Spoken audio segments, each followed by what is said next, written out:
Em outras palavras, só pode existir empresários no conceito austríaco onde houver economia de mercado, porque o processo de descoberta que caracteriza os mercados livres, olha, ele está sendo hayekiano. Como é que o Hayek definia os mercados? São procedimentos de descobertas, em que os empresários são obrigados a se manterem em permanente estado de sagacidade, senão aparece um concorrente, um competidor, e toma o mercado dele, para que possam saber que necessidades específicas os consumidores desejam ver atendidas.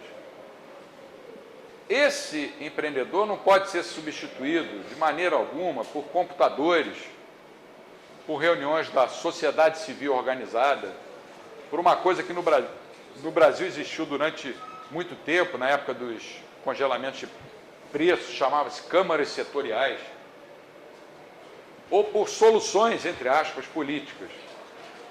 Nós precisamos encontrar uma solução política para este caso. Aí você já sabe que não vai ser uma solução, vai ser um arranjo qualquer para agradar A, B ou C. Eu não estou dizendo que a solução tenha que ser técnica. Vamos pegar uma função matemática, derivar tudo, igualar a zero, calcular máximos e mínimos, ponto de cela, não sei o quê. Não é isso. O que eu estou dizendo é que esse conceito de empreendedor austríaco é que é relevante para o mundo real. E só pode haver empresários se existir economia de mercado. Existem empresários no Brasil? É uma pergunta que eu coloco para vocês pensarem. Existem empreendedores no Brasil? Certamente que sim, mas existem empreendedores que poderiam estar muito mais empregados, muito mais empenhados, eu diria melhor, nessa sua função empreendedora do que estão. Quanto tempo muitos deles não são obrigados a perder tentando obter vantagens, até para se protegerem contra seus competidores, vantagens junto ao sistema político. Isso atravanca o desenvolvimento não só da economia de mercado, mas da economia de qualquer país. E a atividade empresarial pode ser vista também como um caso geral de arbitragem, em que as oportunidades de lucros surgem quando os preços dos produtos finais não estão ajustados aos preços dos serviços dos fatores de produção. Quando isso acontece, alguma coisa necessariamente está sendo vendida a preços diferentes em dois mercados, como resultado de imperfeições na comunicação entre eles. E o papel do verdadeiro empreendedor ou empresário, então, vai ser explorar essa oportunidade e, com isso, realocar recursos, o que vai eliminar a discrepância de preços. Quando ele faz isso e é bem sucedido, outros empresários vão aumentar o seu nível de conhecimento e tenderão a seguir seu exemplo. Um sujeito descobre que pode comprar uma garrafa de água mineral em um determinado bairro a R$1 e que pode vender 2 quilômetros adiante por R$2, o dobro do preço. Ele pode ter só R$5 no bolso, então ele compra 5 garrafas de água mineral, anda 1 quilômetro e vende por 10. Ele vai ter um lucro de 100%. Esse cara é um empreendedor, embora ninguém vai chamar ele de empresário. E ele vai acabar disseminando informação. O cara que vendia por R$1 vai acabar descobrindo, puxa vida, logo ali na frente estão vendendo por 2, então eu vou aumentar para 1,50. E o outro que vendia por 2 vai dizer assim, puxa, agora ninguém vai querer comprar 2, eu vou baixar meu preço para 1,50. Então, a fonte principal do lucro é exatamente a incapacidade, olha só, a incapacidade de todos os empresários, ao mesmo tempo, anteciparem corretamente o estado futuro do mercado. Mises já dizia, se isso fosse possível, não haveria nem lucros nem prejuízos. E o Kirchner considera uma outra fonte importante de lucros, que é a capacidade de descobrir onde estão as oportunidades. Aí você chegaria igual aquela teoria do Nash, né, que não haveria ganhadores nem vencedores. Já seria uma coisa parecida com aquilo ali, a teoria dos jogos do Nash. Só que o Nash percorreu um caminho diferente, e ali ele está falando, se não me falha a memória, eu já li o Nash há muito tempo, um jogo de soma zero. Então, a teoria austríaca descarta a visão convencional de que o lucro é simplesmente a recompensa ganha pelo fator do capital. A gente aprende isso nos cursos de introdução à economia. O que é o lucro? É a remuneração do capital. O que é o salário? É a remuneração do trabalho. O lucro não é só isso para um austríaco. Já que não existe uma demanda por atividade empresarial nos moldes de uma demanda por capital. Por isso, não existe um preço para essa atividade empresarial, como existe um preço para o capital.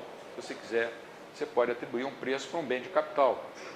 É com esse argumento que os austríacos encaram os lucros sob o ponto de vista, inclusive, ético.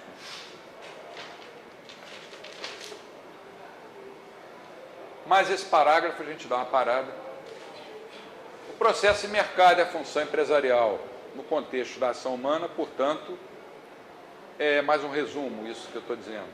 O processo de mercado é a função empresarial num mundo movido pela ação humana, desencadeia um processo de cooperação social que, por meio dos mecanismos de aquisição e disseminação de novos conhecimentos, representa o melhor sistema de alocação dos recursos escassos econômicos que se conhece até hoje.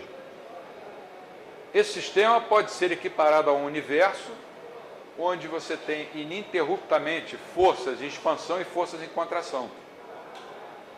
E esse conjunto de forças é incontrolável pelo homem. Para nós usarmos uma expressão do Hayek, é uma ordem espontânea de mercado, que é fruto da ação humana, mas não do desejo deliberado dos planejadores, do planejamento, e que é a melhor forma de organização econômica de acordo com a concepção austríaca. Depois do intervalo, nós vamos, com um exemplo simples, tentar mostrar o valor do empreendedorismo. Aí a gente tem, sei lá, uns 5 minutos para algumas perguntas. Eu vou deixar a maior parte das perguntas para o final. Vamos lá. Aquela questão da destruição criativa do Schumpeter. Que foi abraçada pelo mainstream, né? Parece agora foi bem incorporada. Como é que ela encaixa aí nessa...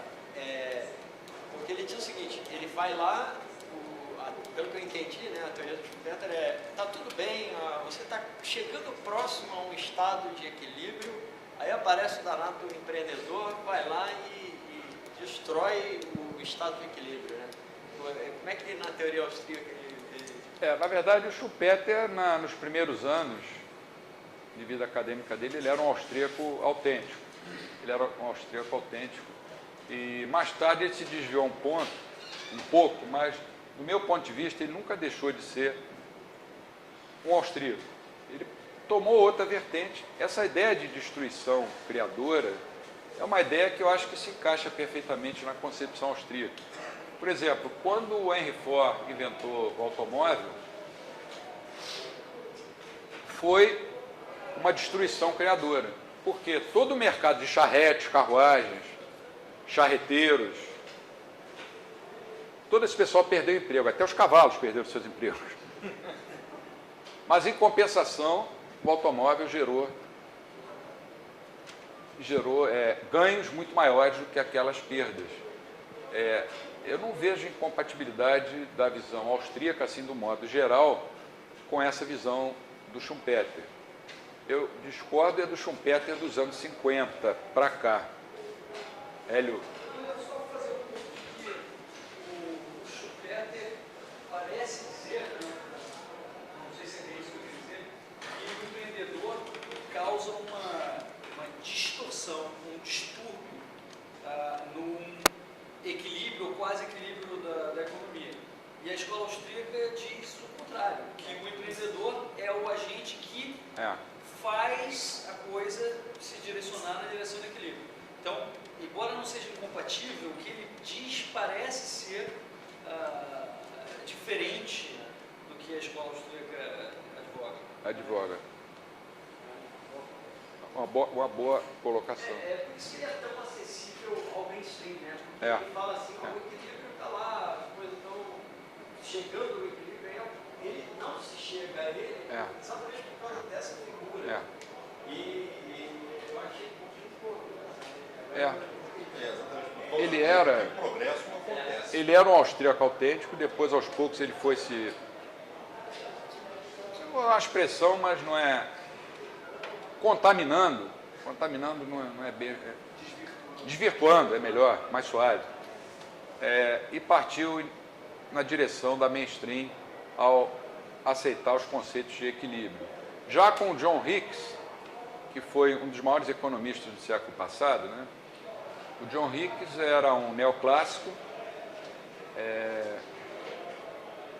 no início da vida acadêmica, depois ele se deixou encantar pelas ideias do Keynes, se tornou um keynesiano, brilhante, e nos anos finais da vida ele se transformou em quase que um austríaco. Tem um livro dele sobre capital e juros que eu li, que você pode dizer que 80% do livro é austríaco. Ele passou pelas 3 fases, foi brilhante nas 3. Talvez percebendo que estava bem velhinho, ele morreu com mais de 90 anos, e querendo ir para o céu, ele tenha se transformado em um austríaco. Um dos motivos que me levaram a mudar da mainstream para a escola austríaca foi esse. Eu falei, esses austríacos morrem todos com mais de 90 anos. Então nós podemos fazer um pequeno intervalo e depois retomamos.